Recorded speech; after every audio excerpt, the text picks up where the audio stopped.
नमस्कार, मेरा नाम है आरिफ और आज हम बात करेंगे जेनरिक मेडिसिन के बारे में। जेनरिक दवाइयाँ किसी ब्रांडेड दवाई की कॉपी होती है। इसमें भी एक्टिव इंग्रेडिएंट वही होता है जो एक ब्रांडेड मेडिसिन में होता है। बात करें इनएक्टिव इंग्रेडिएंट, तो ये दोनों में अलग अलग हो सकता है। इनएक्टिव इंग्रेडिएंट वह निष्क्रिय केमिकल है जो चिकित्सीय प्रभाव से रहित होते हैं, जैसे कलर, फ्लेवर और पैकेजिंग मटेरियल। मतलब यह है कि यह इनएक्टिव इंग्रेडिएंट ना ही बीमारी में काम आते हैं, ना ही इनका कोई दुष्प्रभाव साइड इफेक्ट होता है। बस यह दवाई को अलग अलग डोजेस फॉर्म में ढालने के काम में आते हैं, जैसे टेबलेट को गोल आकार या लंबा आकार देने के लिए बाइंडर या सिरप को बनाने के लिए पानी। एक्टिव इंग्रेडिएंट ही वह केमिकल है जो किसी बीमारी को ठीक कर सकता है। क्योंकि ब्रांड और जेनरिक में एक ही एक्टिव इंग्रेडिएंट होते हैं, इसलिए दोनों दवाइयों का असर भी समान ही होता है। इसके अलावा इसके लेने की मात्रा, स्ट्रेंथ और साइड इफेक्ट भी लगभग एक जैसा ही होता है। क्योंकि जेनरिक मेडिसिन किसी भी फार्मेसी से उसके जेनरिक नाम से लिया जाता है, इसलिए हमें जेनरिक नाम को समझना भी आवश्यक है।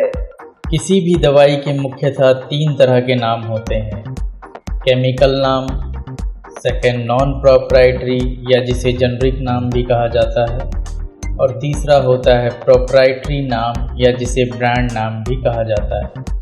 दवाइयों का केमिकल नाम काफ़ी लंबा होता है, जिसे उपयोग में लाना थोड़ा मुश्किल होता है, इसलिए इनका इस्तेमाल डॉक्टर, नर्स और फार्मासिस्ट के द्वारा नहीं किया जाता है।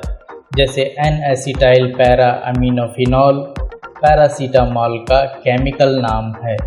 जब भी कोई नई दवाई की खोज होती है तो कॉम्पिटेंट साइंटिफिक बॉडी द्वारा इसको एक नाम दिया जाता है, जिसे नॉन प्रोप्राइटरी नेम कहते हैं।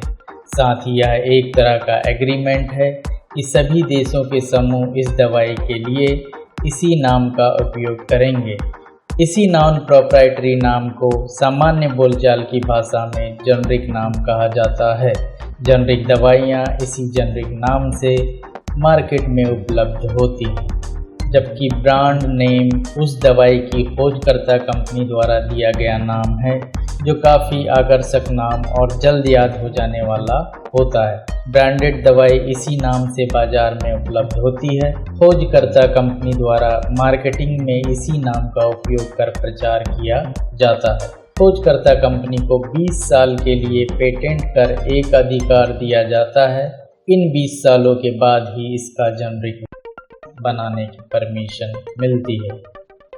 अब हम यह भी जान लेते हैं कि जेनरिक दवाइयाँ सस्ती और ब्रांडेड दवाइयाँ महंगी क्यों होती हैं। जेनरिक दवाइयाँ ब्रांड के मुकाबले में 1/3 तक सस्ती होती हैं। सस्ती होने के साथ साथ यह उतनी ही प्रभावी होती हैं जितनी ही ब्रांडेड दवाइयाँ।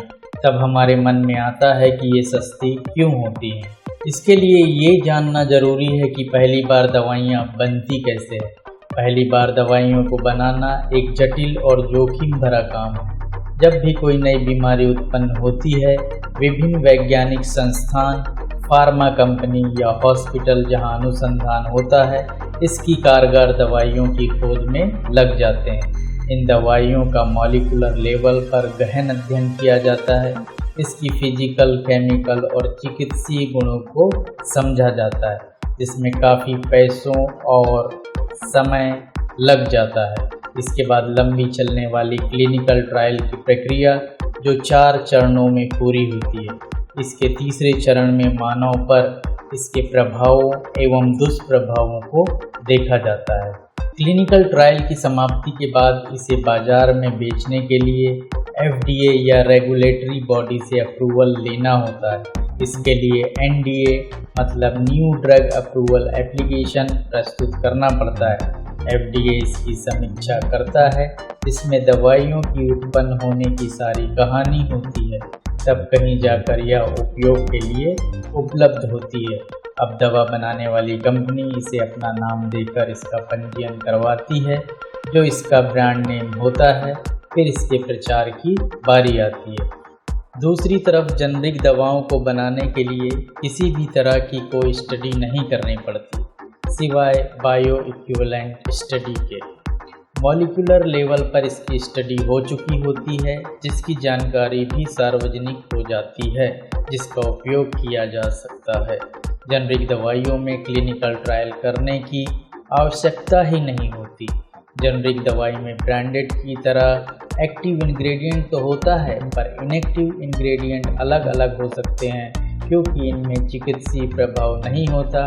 इसलिए यह जेनरिक दवाइयों में लागत के हिसाब से महंगा या सस्ता इस्तेमाल किया जा सकता है। जैसे बाइंडर का इस्तेमाल टेबलेट के ग्रेन्यूल्स को गोल या ओवल शेप में बांधे रखने में किया जाता है। जेनरिक दवाइयों में ब्रांडेड की तरह कोटिंग या कलरिंग या आकर्षक पैकिंग नहीं की जाती है। कोटिंग एक तरह की शुगर या पॉलीमर की लेयर होती है, जो टेबलेट के ऊपर एक स्मूथ लेयर और आकर्षक कलर देती है। साथ ही ब्रांड नाम को इसमें एम्बोज या प्रिंटिंग किया जा सकता है। जेनरिक दवाइयों को निर्माण कर बाजार में बेचने के लिए FDA से अप्रूवल लेना होता है। इसके लिए ANDA abbreviated new drug approval application प्रस्तुत करना पड़ता है, जिसमें प्रमुख रूप से दवाई की बायो अवेलेबिलिटी और बायो इक्विवेलेंस स्टडी की सारी जानकारी मुहैया कराई जाती है। FDA से मैन्युफैक्चरिंग लाइसेंस तभी मिलता है जब FDA बायो अवेलेबिलिटी और बायो इक्विवेलेंस स्टडी के रिजल्ट से संतुष्ट हो जाता है। अब हम जानते हैं कि बायो इक्विवेलेंस स्टडी क्या होती है। बायो इक्विवेलेंस स्टडी एक तुलनात्मक स्टडी है, जिसमें किसी अप्रूव्ड ब्रांड की दवाई को लेकर जेनरिक दवाई से उसके ब्लड में एब्जॉर्प्शन रेट और एक्सटेंट की तुलना की जाती है। अगर यह दोनों के परिणाम एक जैसे होते हैं, तब दोनों दवाइयाँ बायो इक्विवेलेंट होती हैं। अभी तक जो भी हमने जाना, उससे एक सवाल हमारे मन में आता है कि एक दवाई का सिर्फ एक ही ब्रांड होना चाहिए, बाकी सब इसकी कॉपी मतलब जेनरिक होना चाहिए। फिर एक ही दवाई के कई सारे ब्रांड हमें देखने को क्यों मिल जाते हैं? इसको समझने के लिए ये जानना ज़रूरी है कि जेनरिक दवाइयाँ कितने प्रकार की होती हैं। जेनरिक दवाइयाँ मुख्यतः दो प्रकार की होती हैं, अनब्रांडेड जेनरिक और ब्रांडेड जेनरिक। अभी तक हमने जिस जेनरिक के बारे में बात की वो अनब्रांडेड जेनरिक थी, जबकि ब्रांडेड जेनरिक भी ब्रांडेड ड्रग की ही कॉपी होती है। इसमें भी क्लिनिकल ट्रायल और कोई रेगुलेटरी प्रोसेस नहीं होती। मैन्युफैक्चरर द्वारा इसे ब्रांड नाम देकर इसकी मेडिकल रिप्रेजेंटेटिव के द्वारा मार्केटिंग कराई जाती है। हॉस्पिटल, डॉक्टर, नर्स, फार्मासिस्ट के पास विजिटिंग कर प्रमोशन किया जाता है।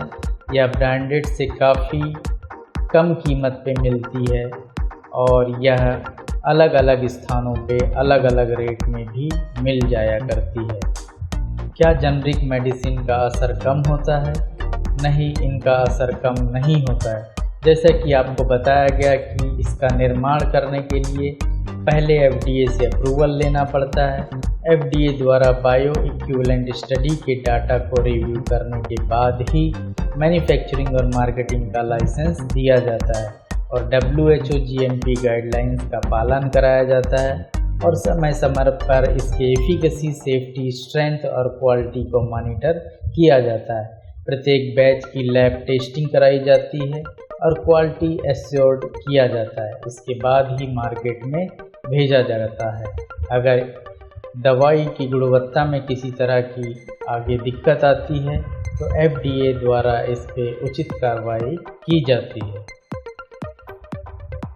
अब हम ये भी जान लेते हैं कि दुनिया की 5 ऐसी कौन सी कंपनियां हैं जो जेनरिक दवाइयां बनाती हैं। तो 5वें नंबर पर है ल्यूपिन फार्मास्यूटिकल। यह एक मुंबई बेस्ड इंडियन कंपनी है जो काफ़ी बड़ी मात्रा में जेनरिक दवाइयां बनाती हैं। अगर चौथे नंबर की बात करें तो चौथे नंबर पर है सन फार्मास्यूटिकल। ये भी Mumbai based Indian pharmaceutical company है जो काफ़ी भारी मात्रा में जेनरिक मेडिसिन का उत्पादन करती है। चौथे नंबर पर है नोवार्टिस ग्रुप का सैंडोज। यह जर्मनी बेस्ड कंपनी है। यह भी काफ़ी मात्रा में जेनरिक मेडिसिन बनाती है। दूसरे नंबर पर है मेलॉन फार्मास्यूटिकल और पहले पायदान की बात करें तो यहाँ पर है तेवा फार्मास्यूटिकल, यह एक इजरायली कंपनी है जिसका हेड ऑफिस यरूशलेम है। ये दुनिया की सबसे बड़ी जेनरिक दवाइयाँ बनाने वाली फार्मास्यूटिकल कंपनी है।